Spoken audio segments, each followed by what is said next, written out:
Hey everybody, if you're like me, a lot of the photography season is ending. I do a lot of my stuff outside. As you know, I do events up at Fort Ticonderoga, and that's all starting to wind down. So what does a photographer do when their season has hit a lull, right? When it's gone into a sleep mode? And that's time for us to start learning more things and to experiment. Now, when I talk about learning more things, I'm talking about sharpening up your Photoshop skills, taking photographs that you've done and retweaking them. I know I can keep looking at a photograph I've made and tweak it the way I think it should be, and then I'll look at it a couple of days later and think, yeah, maybe I want to tweak it a little differently. But getting those skills done, keeping that all fresh. And the best way to do that is to experiment. Now, if you've got a new camera and you've just been shooting regularly with it, you probably didn't have to play with too many settings at this point. So now's the time to play with all the different settings you've got on your camera. Now, one of the settings that the R5 had on it that I couldn't wait to try out when it was released was when they did the 100 megapixel photo. What it does is the camera shifts the lens slightly because it's a 45 megapixel camera. So how do you get 100 megs out of it? It shifts the focus just a little bit, but you can't hold the camera in order to do this. It has to be on a tripod, and you don't want to be touching it, so you have to have a remote shutter. Once you've got those two things in place and you hit that shutter, it's going to move that lens around a little bit. It takes a while, and it will make a 100 megapixel photograph of the image, and it looks fantastic. But I only use that as an example of things to play with on your camera. Look at the settings that are there and just play with them. You may have gotten a fixed set that you haven't changed that was set on the camera. You may have looked at one of those tutorials online and said, hey, these are the best settings for you to get. And you might have used them, but now play and see if they are the best ones for you. You got things around your house you can take photographs of, especially now that it's getting to be the darker half of the year up here in the Northeast. It's good time for you to play with different settings so you get used to low light situations as well. And that could mean playing with your lighting. It can mean playing with flashes. And it can mean just changing your ISO and shutter speeds to getting to the picture that you want to get. Now, I do everything handheld at the fort during the events. Setting up a tripod would be very difficult. I might be able to get away with a monopod in a lot of situations to just give it that little more stability. But when I shoot low light, that means that I have to be very careful on what I set for how low I can go on my shutter speed, for example, versus how high I can go on my ISO. So it's always a balancing act. How much do I want in focus versus how low can I go on my shutter speed so that I don't get blurred because I'm holding the camera, and how high do I want to go on the ISO because it's going to bring in noise.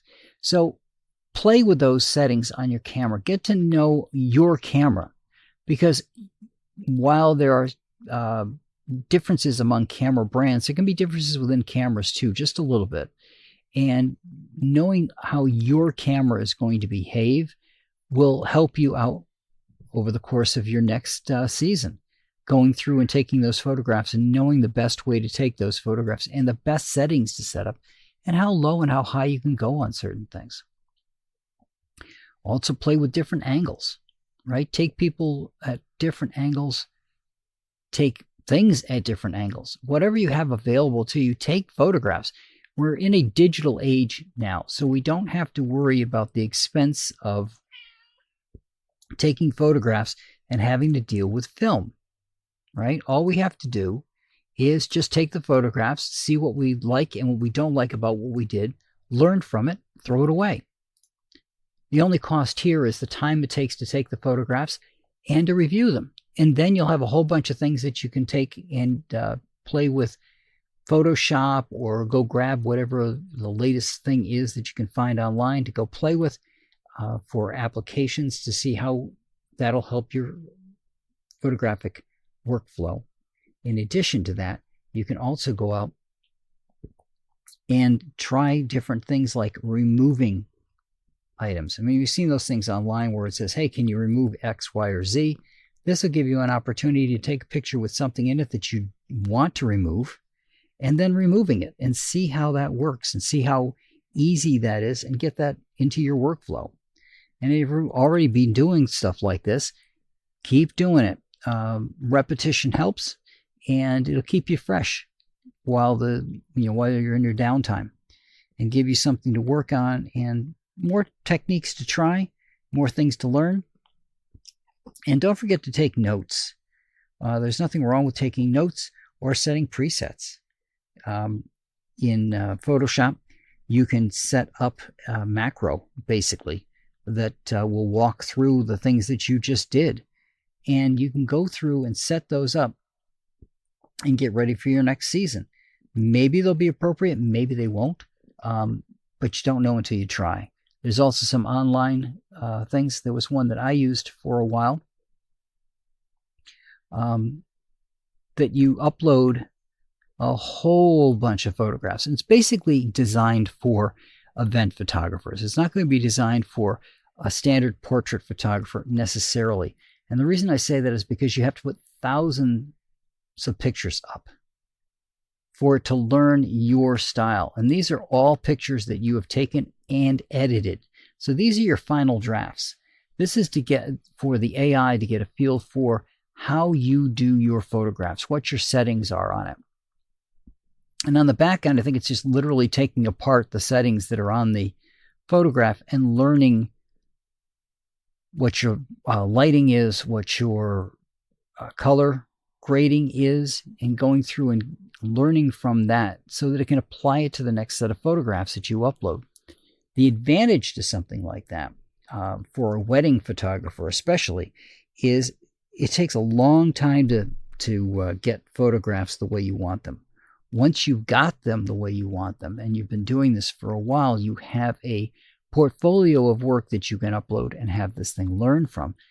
The downside to it is you have to have that portfolio up front.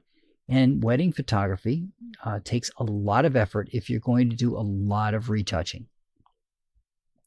Now, I shoot raw. That means everything gets retouched. And if I were doing a wedding, which I do not do anymore, the photographs would need to be, time would be taken with each photograph. Your bride and groom especially. But I like to bring 3 dimensions into everything if I can, which is why I don't do wedding photography. I would rather do portrait and deal with a few photographs that I need to do the proper settings for and get that 3-dimensionality to it, than deal with hundreds of photographs at a wedding that I then have to go run through something. Now, doing events at Fort, sometimes I do portraits there and sometimes it's just events. So I had a ton of event photography that I had done that I could then feed into this program. It takes it, it uploads it, all the stuff's done off-site.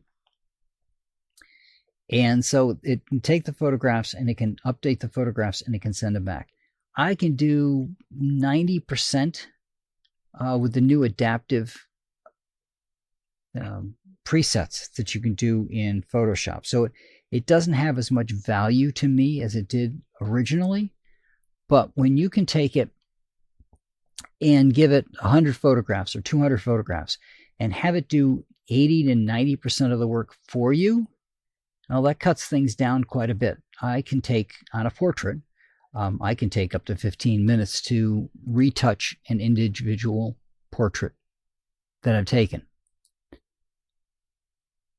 That is to do dodge and burn, to set off the face, to add more shape. It's somebody who has musculature to darken the areas where the muscles are, where those creases are that you see, and highlight that a little bit more. Because again, every photograph is 2-dimensional and it doesn't give you the same as you would get if you were looking at it with your eyes. However, if you retouch them properly, you can bring that dimensionality back into the photograph and trick the eye into seeing that dimensionality. If you've ever seen the ball demonstration, it is a person starting out with a circle, a simple circle. So it's a black circular line with a white background, and they start shading it. And as they shade it, you see a ball. You get that three-dimensionality to it, so it doesn't look like now instead of just that circle that you've got, it now adds depth to the photograph. Now, obviously, it's not half gray and half white, because then it would just look like a half gray, half white circle. It would look like a yin-yang symbol almost. But by adding the gradations to it, it brings out that three-dimensionality to it. And you can do the exact same thing on a portrait photograph, but that takes time. This is not a simple thing to do. And the online piece that I was using didn't seem to replicate that part. It seemed like what it was basically doing was looking at all your photos and trying to determine the most appropriate preset to give to your photos. So you just take the photos, upload it, it sends you back the photographs with the changes to it. And here's the important part. Once you're done with editing the photographs that you get back from the system, then it's time for you to send them back up again. And you're doing that because the system's going to get things wrong. And in order for it to get it right, it has to know what it did wrong. And by giving you those photographs in what it thinks is the appropriate settings, and then getting back the other ones, it can compare what you sent it to what it did to what you did, so that next time around it can figure out a better way to do what you did with the photographs. But it has to understand that first photograph, of course, to know why it did what it did, and then go forward from there.